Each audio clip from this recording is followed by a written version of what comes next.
Hey everyone, Ryan here. So I've made my decision whether we're going through Legacy or just going chronological. For now, we are concentrating on Season 2 of Mighty Morphin Power Rangers, starting with the Thunder Megazord. This 1994 release comprised of both the Red Dragon Thunderzord and the Thunderzord Assault Team. They were available separately, but why would you buy them separately? That's just stupid. And fortunately Bandai had the foresight to put them together in one box and make an actual Megazord. I guess they were probably looking for casual fans in selling them separately because most kids would just get the cheaper Red Dragon and then they would be forced after a few weeks of play to upgrade and get the other four Zords. A reason for this could be that in the Japanese series, the Red Dragon Thunderzord equivalent fought on its own for the first few episodes before the rest of the Assault Team joined, so we could just have been mirroring their output of the product. However, I'm glad to see that it didn't catch on and that we haven't had to keep buying Zords separately after that. I got this in the summer of '95 while on a family holiday to Ireland. We were very fortunate at the time that there is an Irish custom apparently to give people money on seeing them. So because of this, me and my brother were able to very happily and quickly accumulate the £50 Irish money needed to buy this from Roach's Stores, a since defunct department store which for some reason always seemed to have Power Rangers stuff early. For example, this was available in Ireland long before it was available in England. Well, a good few months.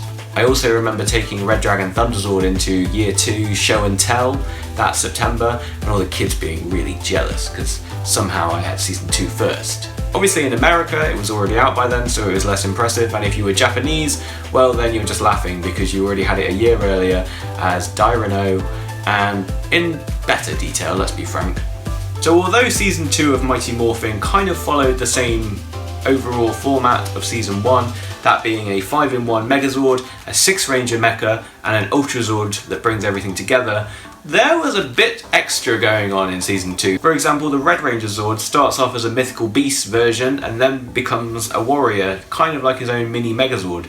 That was new. Then, not to get ahead of myself, but then the Tiger Zord had a secondary mode, which you remember the Dragon Zord didn't.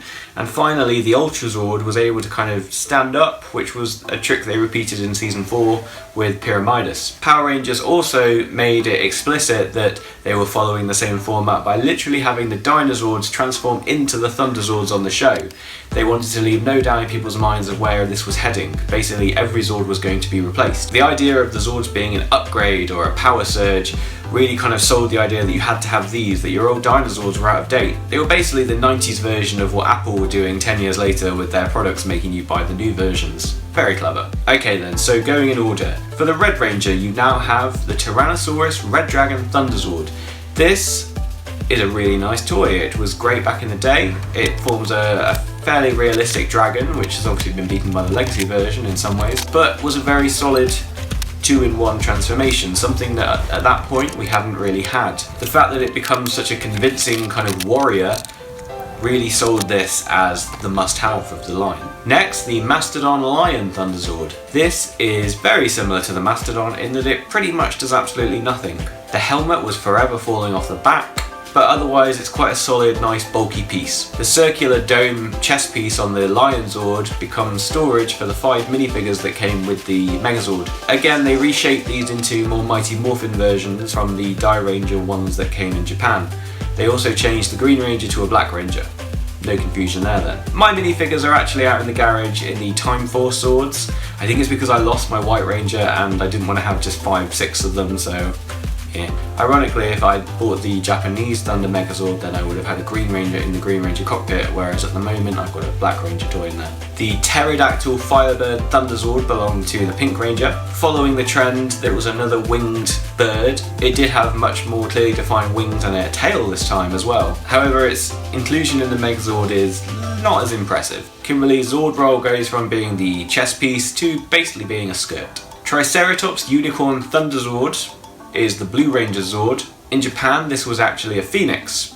Don't know why they changed it. I think a phoenix sounds a bit cooler than a unicorn. Again, this thing suffers from not having much to do, but it's a much kind of bulkier, more solid version of what Billy had before, so went along with it. Finally, Saber-toothed Tiger Griffin Thunderzord was the Yellow Ranger's personal vehicle. This was actually a big step down, I would say, from the saber-toothed tiger. It doesn't have any individual legs. It's very similar to the unicorn Zord, like really similar, like exactly the same other than its neck points a slightly different way. However, in the end that leads to a nice uniformity in the feet of the Megazord. So again, we will make do. Once Red Dragon has turned into a warrior mode, he can join the Thunderzord assault team on their sled, their Thunder Sled, and the 5 of them sort of form this kind of chariot mode. I suppose the most comparable combination to this is tank mode from the Dinozords. The only difference is these aren't really transforming together, they're just sort of sitting together or clipping into a base unit. However, it was quite fun and it was quite cool to be able to pick it up by the handle and fly it around the room. Only very rarely did the handle detach. Then you're into the Grand mode. Thunder Megazord is, to this day, really impressive. It kind of forms a knight in armour, and the sheer amount of black really kind of lends it to being like a darker version of the original Megazord. Perhaps the most satisfying part is putting the Red Dragon's legs into the Unicorn and Griffin Zords. They clip together with such a satisfying solid sound and feel that you just know they're not going anywhere, although they are really easy to remove. He doesn't have a shield this time, but he is gifted with a second weapon, this being the Red Dragon's staff, complete with the Firebird's tail. Then there's the Power Sword, and this time it's got its own holder and sits on the Megazord's waist. It has a nice like bejeweled centre to it. Some of the parts, especially on these weapons, have been changed from a kind of chrome version to a plasticky version. It's a big shame. The Firebird tail could have been a nice gold chrome, the sword could have been a nice silver chrome, instead we got rubberized plastic. Yes, I suppose that's helped it survive my childhood, and it did make some apologies in the legacy version by correcting the sword. I'm just saying it would have been nice. However, if you really can't get over the fact that this only comes with rubberized weapons, hold on, what's this on the horizon? Not a Legacy Thunder Megazord per se, but a Super Sentai Artisan release of Dairon O. This is taking it back to the 90s, but instead of having stickers, which even the Japanese model had back then, it's going to paint on the details, and it's going to replace an awful lot of parts with die-cast. And, most excitingly, the removable mask, which is on the helmet, is going to be swappable for a version with yellow lit up eyes, which is how he performed his final attack with the Power Sword. I'm tempted, and I really can't afford to be. In terms of articulation, Thunder Megazord is about what you'd expect for a Megazord. Its arms can move all the way around. That's about it. A big drawback back in the day was that the Red Dragon's shoulder joints were really stiff, and we really struggled to kind of move its arm up or down. Also, the Firebird Zord was prone to unclipping, as was the sword, which kind of just hooks over the edge of it. Getting that out of the way then, obviously, once again, stickers. Bandai's old classic, lightning bolts in place of real detail. They changed the... what do you call these? Anyway, they changed the knee panel guards from silver to black. Another big difference was that in Die Ranger, the Black Ranger was actually a Green Ranger that year, and so his lion looks a bit greener on their version, and indeed on the show version.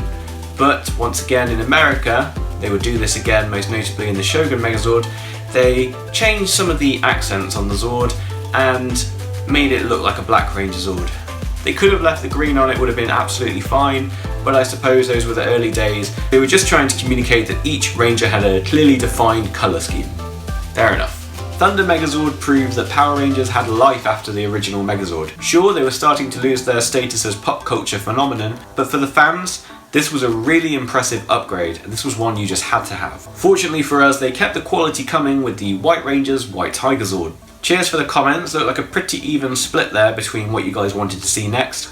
If you're following my Instagram at Power Rangergram, you'll have seen that pretty soon there's probably going to be another Megazord video coming. Until then though, that's all for today. See you later.